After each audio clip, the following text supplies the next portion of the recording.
Raúl Mesa Torres, alias el Mini 6, era hijo de Raúl Mesa Ontiveros y Aida Elizabeth Torres Félix, miembros significativos del Cártel de Sinaloa y el sicario más joven de la historia de esta organización. Por eso, Impacto Mundo te trae su perfil criminal. En este espacio no se promueve la violencia, ni se hace apología al delito. Se recomienda discreción. Bueno, quiero darle la bienvenida a Sebastián Cotrona aquí a nuestro programa Impacto Mundo. Muchas gracias por estar con nosotros. Muchísimas gracias a vos, Fernanda. Sebastián, pues para contextualizar a nuestro público, vamos a hablar de alias el Mini 6, Raúl Mesa Torres, que podría ser uno de los sicarios más jóvenes del Cártel de Sinaloa. Y quisiera arrancar preguntándole, ¿quién era este muchacho, quién era este joven y por qué resultó siendo también una figura importante para la organización? Raúl Mesa Ontiveros fue el padre, ¿no? Miembro del Cártel de Sinaloa, conocido como el M6, una figura hasta cierto punto clave, sin conformar la élite de la organización, pero una figura con bastante peso dentro del Cártel de Sinaloa, que evidentemente tuvo un impacto muy fuerte sobre la vida del reconocido Mini 6, Raúl Mesa Torres. Hay que entender que la vida del famoso Mini 6 se desarrolló dentro del ámbito criminal. No solamente fue su padre, Raúl Mesa Ontiveros, sino también su madre. Ella era hermana de otros miembros del Cártel de Sinaloa. Es decir, todo su proceso de crecimiento se desarrolló con un vínculo muy cercano al crimen organizado. Y quizá una de las características más distintivas de Raúl Mesa Ontiveros, porque uno puede entender que el Mini 6 no ha sido el único caso de socialización, ¿no?, de las prácticas criminales, es cómo él utilizó desde muy pequeño las redes sociales para hacer gala de su actividad dentro de la banda criminal. Hay que recordar que su padre muere en el año 2007 y él toma aún más relevancia dentro de la organización. Formaba parte dentro del ala o la facción del Mayo Zambada, también con una relación amorosa, entiendo yo, con la familia Zambada, con los herederos de la familia Zambada. Entonces, siempre tuvo una participación muy activa. Creo yo que no solo por su rol dentro de la estructura criminal, sino fundamentalmente por la manera de comunicar lo que él hacía. Facebook y otras redes sociales eran continuamente utilizadas por el Mini 6 para mostrar el poderío armado, en muchas ocasiones la riqueza de la organización criminal, e hicieron que muchas fuentes periodísticas se preguntaran si su participación en las redes sociales en realidad también no estaba motivando el acercamiento de otros jóvenes en la región de Culiacán y Sinaloa, en términos generales, al crimen organizado. Creo yo que más allá, reitero, de su participación dentro de la estructura criminal, lo que uno logra observar con el paso del tiempo es la huella que dejó, al menos como un caso ilustrativo, en materia de los adolescentes e incluso los niños pueden ser parte de una organización criminal y cómo las redes sociales también pueden ayudar a replicar ese tipo de comportamiento.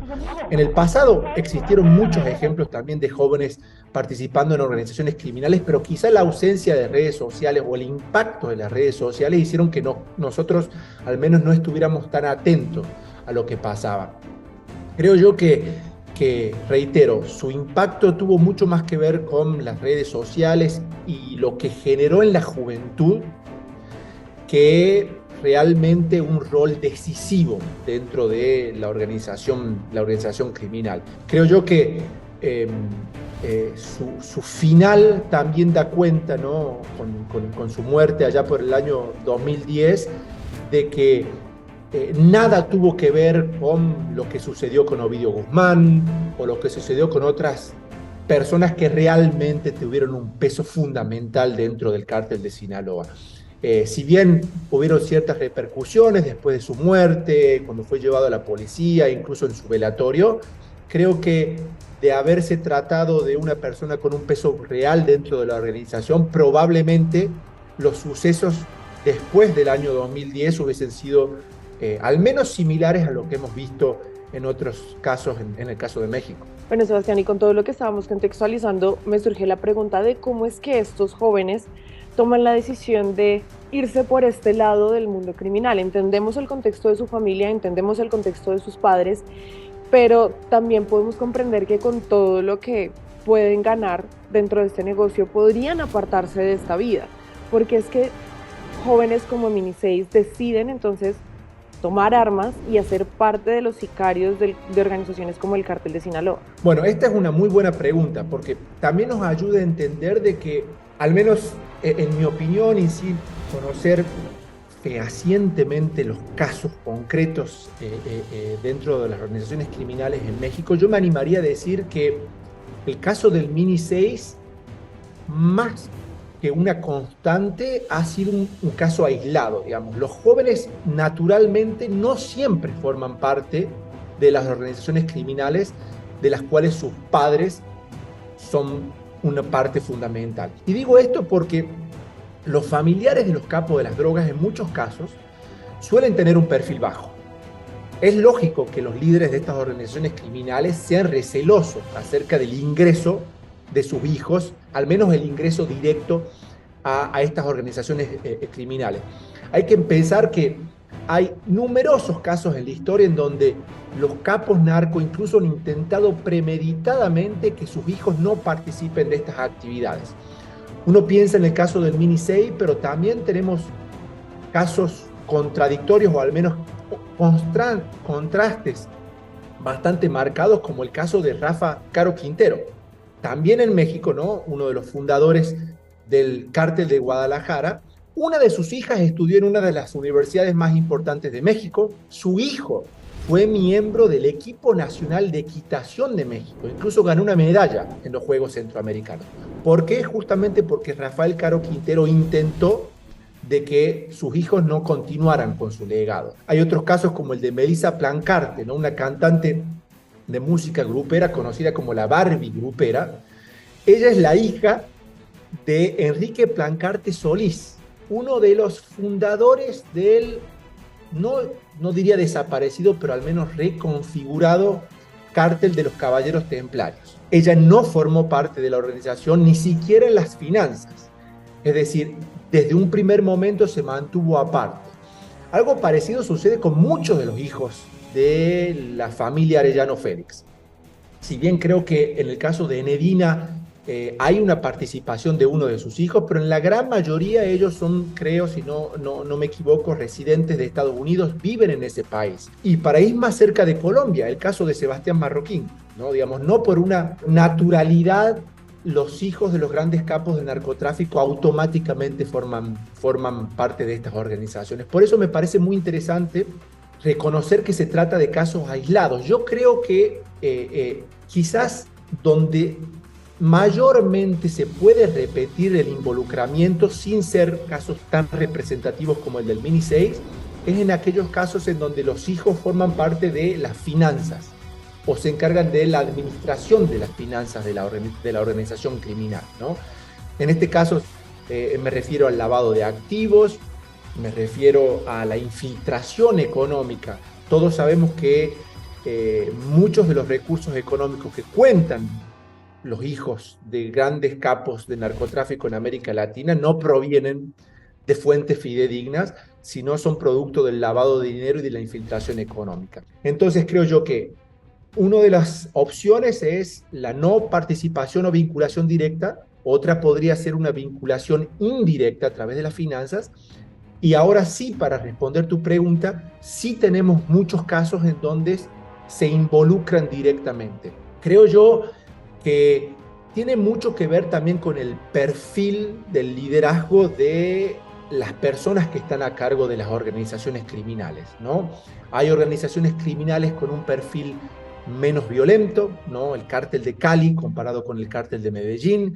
En el caso mexicano, ¿quién puede no reconocer el perfil violento de organizaciones criminales como el cártel de Sinaloa? en donde existen muchos casos de involucramiento directo. Si uno tuviera que pensar, ¿no?, ¿cuál es el ejemplo actual del Mini 6 con muchos más años de edad? Creo que el caso de los Chapitos, ¿no?, es un caso bastante representativo. Iván Archibaldo y Jesús Alfredo Guzmán Salazar, previamente a Ovidio Guzmán, se encargaron de llevar adelante la organización criminal. Creo yo que la venia y la decisión directa del Chapo no estuvo ausente. Entonces, a la muerte, o en este caso ir detrás de las rejas del Chapo Guzmán, siguieron estas decisiones que entiendo cuentan con el visto bueno del Chapo Guzmán. Pero no es el único caso, ¿no? Tenemos el caso del Vicentillo, ¿no?, el hijo del Mayo Zambada, también involucrado directamente, que de hecho testificó en contra de su propio padre en Estados Unidos. Y un último caso también para ilustrar es el caso del Mochomito, ¿no?, que está justamente enfrentado con el cártel de Sinaloa. El heredero de los Beltrán Leiva, la famosa familia que también estuvo bastante ligada al cártel de Sinaloa, es un caso representativo de jóvenes que deciden participar en el crimen organizado. La pregunta del por qué hay casos como el de Marroquín y por qué hay casos como el del Mini 6, cuáles son los mecanismos que explican esa diferencia, es difícil de responder. Pero creo yo que en gran medida tiene que ver con el perfil de liderazgo de quienes se encuentran a la cabeza de estas organizaciones criminales. Hay perfiles con un pequeño, me animaría a decir yo, tinte humanitario, al menos en materia familiar, para intentar separar a su familia del crimen organizado, y hay otras organizaciones criminales con un liderazgo fuerte como el del Chapo Guzmán, en donde sus propios hijos también han formado parte de la organización. Entonces no creo que ni el dinero es una variable constante en todas estas organizaciones criminales, sin embargo el resultado es diferente, no creo que el dinero cambie. No creo que la estructura del crimen organizado en el país también sea una variable a tener en cuenta. El caso del cártel de Medellín y el cártel de Cali explican que, a pesar de convivir en un mismo espacio y en un mismo territorio, los resultados han sido diferentes, por lo cual creo yo que la variable a tener en cuenta, reitero, hay mucho estudio para llevar adelante en este campo, es probablemente el perfil y el liderazgo de quienes ostentan los lugares de mayor preponderancia dentro de la organización y que deciden involucrar a su familia. Pero, Fernanda, creo que es una muy buena pregunta y muy difícil de responder. Sebastián, sí, creo que las apreciaciones fueron bastante amplias y pues ahí podemos notar que son varios casos diferentes y que no todo el mundo ingresa como a estas organizaciones simplemente por herencia familiar, sino pues también por cosas como la que le voy a preguntar, y es, ya estábamos hablando de lo de las redes sociales y el impacto que tiene pues estas plataformas para poder convocar a jóvenes. Entonces, quiero contextualizarme en esta época que era más o menos un 2009-2010, donde las redes sociales aún no eran un auge como lo son ahora, pero ¿cómo es que llega un joven como Mini 6 a ser inspiración para muchos jóvenes que ingresen a la fila de sicarios principalmente? ¿Cómo es que moviendo algo que no era tan grande, teniendo en cuenta que sí, las redes sociales no eran tan grandes en ese momento, involucrar a tantos jóvenes y ser inspiración para que muchos jóvenes ingresaran a las filas? Bueno, hay que pensar que en un contexto en donde las divergencias económicas, la inequidad social son tan grandes, también las posibilidades del ascenso y la movilidad ascendente tan vertical de muchas de estas organizaciones, que de un día para el otro pasan de los sectores más relegados de la sociedad a poder contar con muchas riquezas materiales que de otra forma no tendrían acceso, creo que juega un rol fundamental. Muchos de estos jóvenes que no estudian ni trabajan, que conversábamos en la entrevista anterior de Fernanda, creo que observan en estas organizaciones criminales la posibilidad de tener una vida que ellos mismos son testigos en sus mismas localidades, ¿no? La inequidad y la posibilidad de que mi propio vecino cuente con cierta riqueza material que es imposible acceder. Me parece a mí que la posibilidad de replicar ese tipo de riquezas, ¿no? Hacer ostentación directa, puede generar en una sociedad con muchas carencias, muchas dificultades para acceder a la educación y un trabajo, una salida al menos rápida, de esa situación de relegamiento. Creo yo que si uno compara, ¿no?, estos jóvenes y el uso de las redes sociales, uno puede observar que tienen un perfil mucho más alto y arrogante que el de sus progenitores. Uno no puede comparar, ¿no?, lo que han hecho los hijos del Chapo Guzmán con el Chapo Guzmán. Suelen narrar de manera mucho más efectiva también las proezas delictivas. Esto ha sido una característica muy distintiva del Mini 6, y ostentar su poder a través de las redes sociales, donde muestran la cara. Ya no son figuras anónimas, sino que son personajes con una cara, con un nombre, muchas veces un seudónimo, pero que de manera directa le hablan a un sector de la población que, reitero, no tiene otro camino para acceder a la popularidad, la riqueza y el poder que el del crimen organizado. Obviamente, esos miles de seguidores van generando un efecto que replica este tipo de proezas y que termina en una sociedad que en muchas ocasiones, y no me refiero a México, sino a muchos países de América Latina, que ha terminado por asimilar la violencia como ubicar a estos jóvenes como una figura bastante atractiva. Lamentablemente, la naturalización de la violencia ha hecho de que, en vez del rechazo, en muchas ocasiones terminen siendo objeto del elogio. Pero reitero, que el rol de las redes sociales ha sido fundamental. En el caso del Mini 6, hay una red que todavía no puedo recordar el nombre, pero fue Facebook y otra red más, no fue en Instagram en aquel momento, pero que lograron que sus actividades se pudieran replicar de una manera muy rápida, eficaz, llegar de manera directa, sin un intermediario alguna, mostrándole a jóvenes, reitero, con una gran limitación para poder acceder a ciertas riquezas materiales, que existe un camino rápido y efectivo para poder tener un auto, para poder tener una chica y para poder manejar poder dentro de un contexto en donde ese tipo de alternativas no es moneda corriente. Ser alguien en el mundo donde supuestamente los jóvenes no somos mucho, ¿no? Exacto. ¿Tienen alguna última cosa que vamos a agregar sobre el caso del Mini 6? No, creo yo que no va a ser difícil que volvamos a observar personalidades con características similares. Me parece a mí que las redes sociales están generando poco a poco la posibilidad de esa comunicación directa, y creo yo que es un arma también muy efectiva de las organizaciones criminales, que premeditadamente utilizan estas vías para poder llegar a una sociedad que no puede rechazarlos completamente, ¿no? Pensemos que también tiene que tener,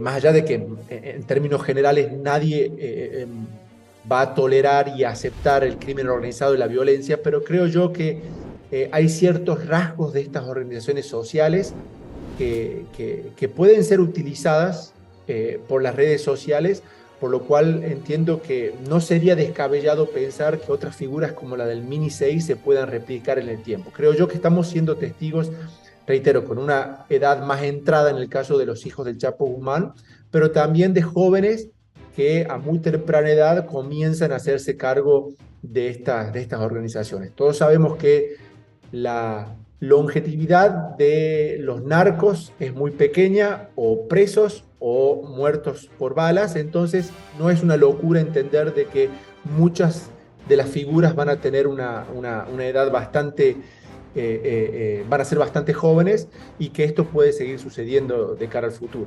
Bueno, Sebastián, pues muchísimas gracias por el espacio. Muchísimas gracias, Fernanda, a vos. Invitar a todos los seguidores de Impacto Mundo a seguir las noticias. Creo que la mejor forma de estar informados es no solo tener acceso a información, sino consultar con especialistas en la materia. Y eso creo que es una característica de Impacto Mundo, así que siempre a disposición también para poder conversar con ustedes. Muchísimas gracias.